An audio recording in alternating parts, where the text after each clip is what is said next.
This is a reading from the poem of the Man God by Maria Valtorta, Volume 1, Episode 104. Jesus in the Sea Town receives letters concerning Jonah, 11th of February, 1945. Jesus is in the beautiful sea town, which on the map has a natural, wide, and well-protected gulf, with a capacity for taking many ships, made even safer by a massive harbor wall. It must be used also a great deal for military purposes, because I see Roman triremes with soldiers on board. They are disembarking, though I do not know whether because they are relieving troops or because they are reinforcing the garrison. The harbor, that is, the port, vaguely reminds me of Naples, dominated by the Vesuvian mountains. Jesus is sitting in a humble house near the harbor. It is certainly the house of fishermen, probably friends of Peter and John, because I see that they feel at their ease in the house and with its residents. I do not see the shepherd Joseph, and of course I do not see the Iscariot, still absent. Jesus is speaking informally to the members of the family and to other people who have come to listen to him, but it is not a real sermon. His words are full of advice and comfort, such as only he can give. Andrew comes in. He seems to have gone out on some errand, because he also has some loaves in his hands. He blushes when drawing near, because it must be a real torture for him to attract people's attention to himself, and rather than speak, he whispers, "Master, could you come with me? There is some good to be done, but only you can do it."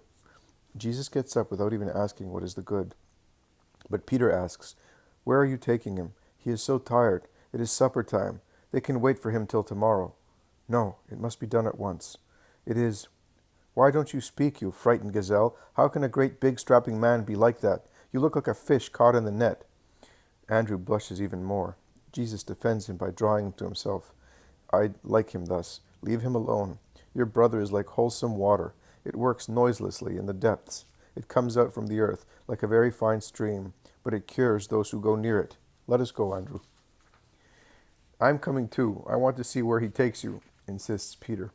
Andrew implores, "No, Master, only you and I, alone. If there is a crowd, it is impossible. It's a matter of love." "What's that? Are you playing the paranymph now?" Andrew does not reply to his brother. He says to Jesus, "A man wants to repudiate his wife, and I have spoken, but I am not capable. But if you speak, oh, you will succeed, because the man is not a bad person.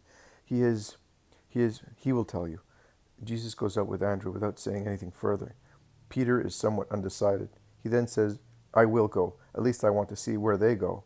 And he goes out, although the others tell him not to do so. Andrew is about to come out from a narrow, thronged street, and Peter follows him. He goes round a little square full of old women, and Peter follows him. He threads his way through a large door that opens onto a wide yard surrounded by poor little low houses. I call it a large door because there is an arch, but there is no door. And Peter follows him. Jesus enters one of the little houses with Andrew. Peter lies in wait outside. A woman sees him and asks, "Are you a relative of Eva? And those two, have you come to take her away?" "Be quiet, you cackle of a hen. I am not to be seen." To keep a woman quiet, it is a difficult task. And since Peter casts withering glances at her, she goes to chat with the other old women. Poor Peter is immediately surrounded by a circle of women, boys and also men, who simply by commanding one another to be silent, make a noise that gives away their presence. Peter is consumed with anger, but to no avail.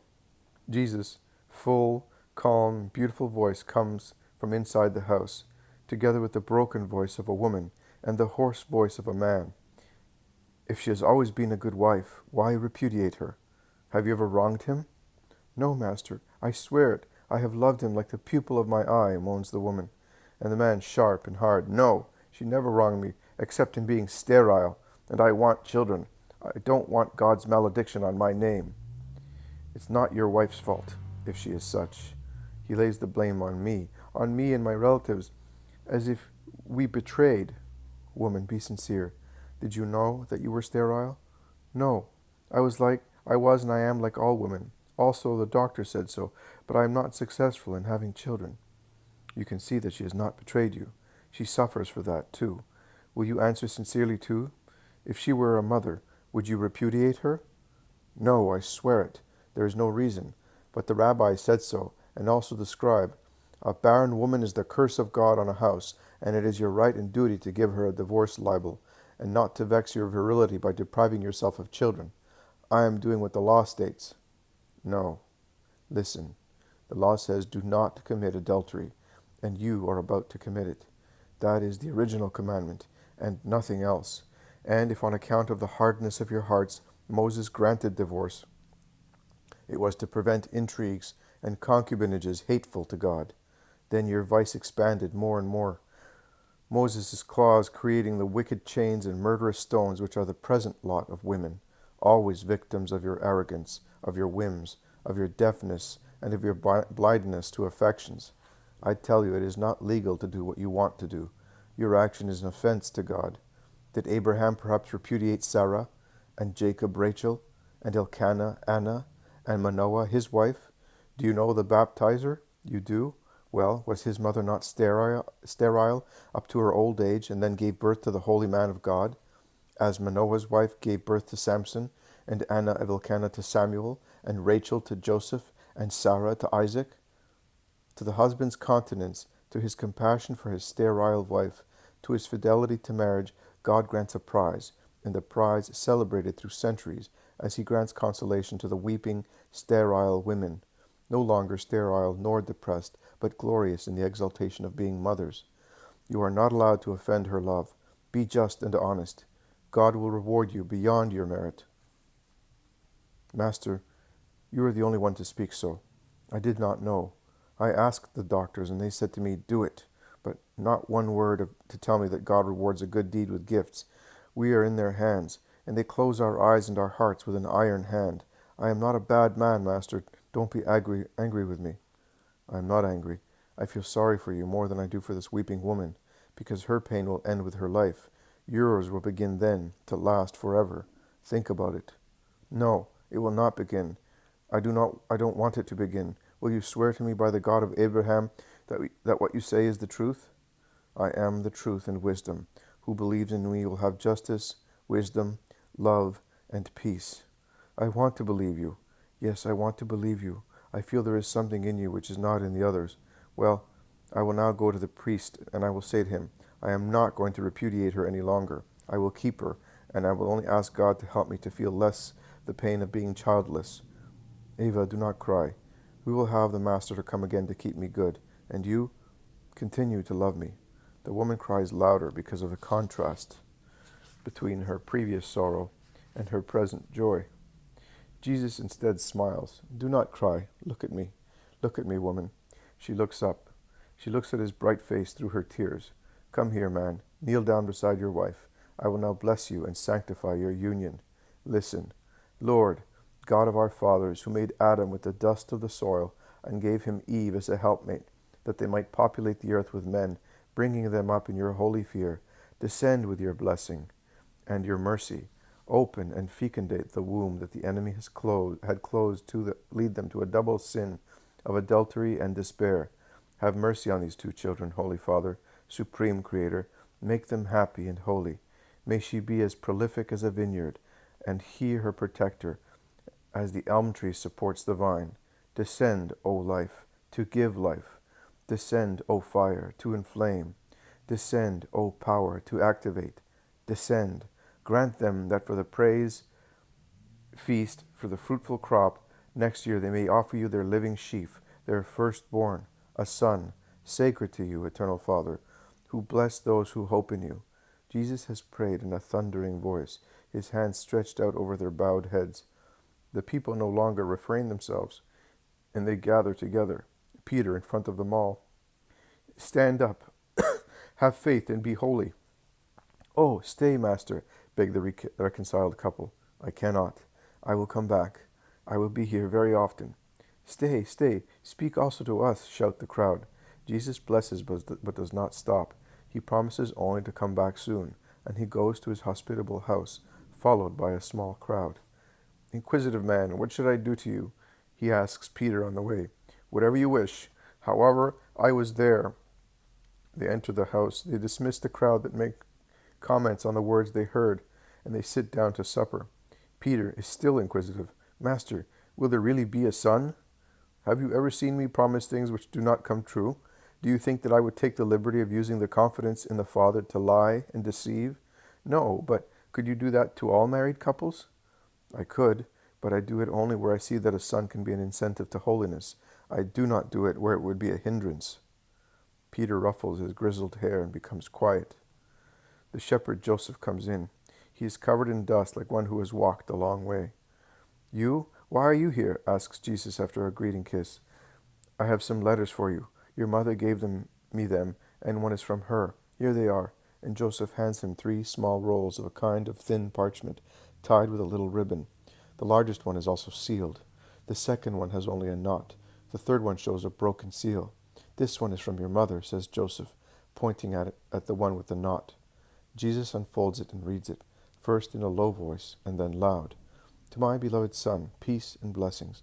A messenger from Bethany arrived here at the first hour on the calends of the month of Elul.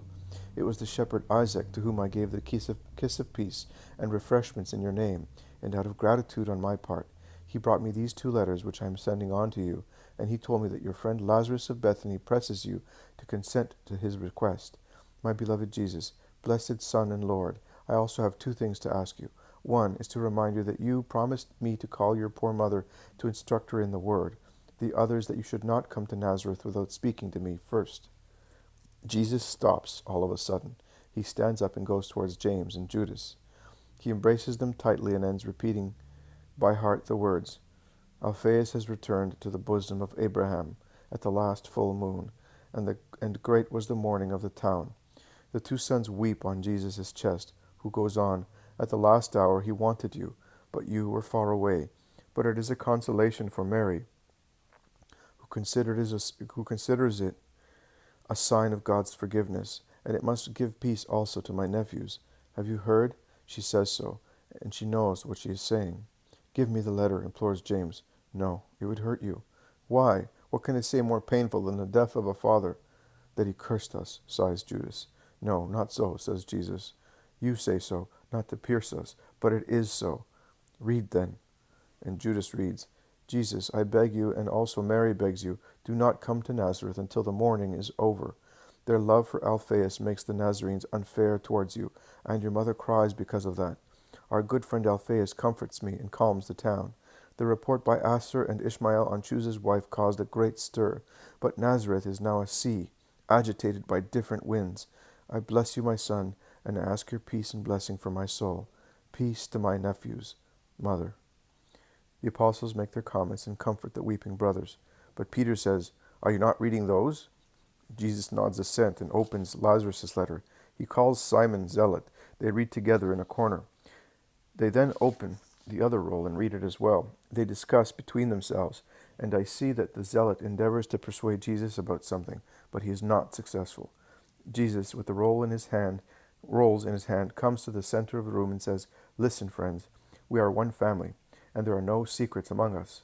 And if it is compassion to conceal evil, it is justice to make make good known. Listen to what Lazarus of Bethany writes. To Lord Jesus, peace and blessing, and peace and health to my friend Simon. I received your letter, and, servant as I am, I placed my heart, my speech, and all my means at your service to make you happy and to have the honor of not being a useless servant. I went to Doras, to his castle in Judea, to ask him to sell me his servant Jonah, as you wish. I confessed that if I had not been requested by Simon, a faithful friend, on your behalf, I would not have faced that mocking, cruel, impious jackal. But for you, my master and friend, I feel I can face also Mammon, because I think that who works for you is near you, and consequently is protected. And I have certainly been helped, because, contrary to expectations, I won. The discussion was a hard one, and his first refusals humiliating. 3 times I had to bow down to that powerful slave driver. He then forced me to wait some days. At last, here is the letter. It befits the asp he is, and I almost dare not say to you, Give in to gain your ends, because he is not worthy to have you. But there is no other way. I accepted on your behalf, and I signed. If I did the wrong thing, rebuke me, but believe me, I tried to serve you as well as I could. Yesterday, a Judean disciple of yours came, stating that he came in your name to find out whether there was any news to be taken to you. He said he was Judas Iscariot, but I preferred to wait for Isaac to send the letter, and I was surprised that you had sent someone else, since you know that Isaac comes here every Sabbath to rest. I have nothing else to tell you, only kissing your holy feet. I beg you to bring them to your servant and friend Lazarus, as promised by you. Health to Simon, to you, master and friend, a kiss of peace, and a prayer for blessing. Lazarus. And now the other one. Health to Lazarus. I decided, you will have Jonah for twice the amount, but I make the following terms, and I will not change them for any reason. I want Jonah to finish the harvest of the year. That is, he will be handed over at the moon of Tishri, at the end of the moon. I want Jesus of Nazareth to come personally to take him, and I will ask him to enter my house, that I may meet him. I want payment immediately after signing the contract. Goodbye, Doras. What a pest, shouts Peter. But who is paying? I wonder how much he wants, and we are always without a farthing. Simon is paying, to make me and poor Jonah happy. He is buying only the wreck of a man who will not serve him at all, but he gains great merit in heaven. You!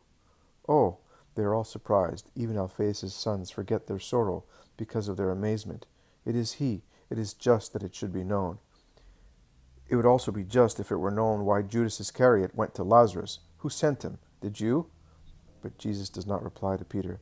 He is very grave and pensive. He comes out of his meditation only to say, give some refreshment to Joseph, and then let us go and rest. I will prepare a reply for Lazarus. Lazarus, is Isaac still at Nazareth? He is waiting for me. We shall all go. No, your mother says they are all in utter confusion. Be quiet. That is what I want. My mother speaks with her loving heart. I judge with my reason. I prefer to do it while Judas is away, and I want to hold out a friendly hand to my cousins Simon and Joseph, and mourn with them before the mourning is over. We will then go back to Capernaum, to Gennesaret, that is, to the lake, awaiting the end of the month of Tishri, and we will take the Marys with us. Your mother needs affection. We will give it to her, and mine needs peace. I am her peace. Do you think that at Nazareth? Asks Peter. I do not think anything. Oh, well, because if they should hurt us or cause her sorrow, they will have to deal with me, says Peter, completely upset. Jesus caresses him, but he is lost in thought. He is sad, I would say. He then goes between Judas and James and sits down, embracing them to comfort them. The others speak in low voices, not to disturb their sorrow.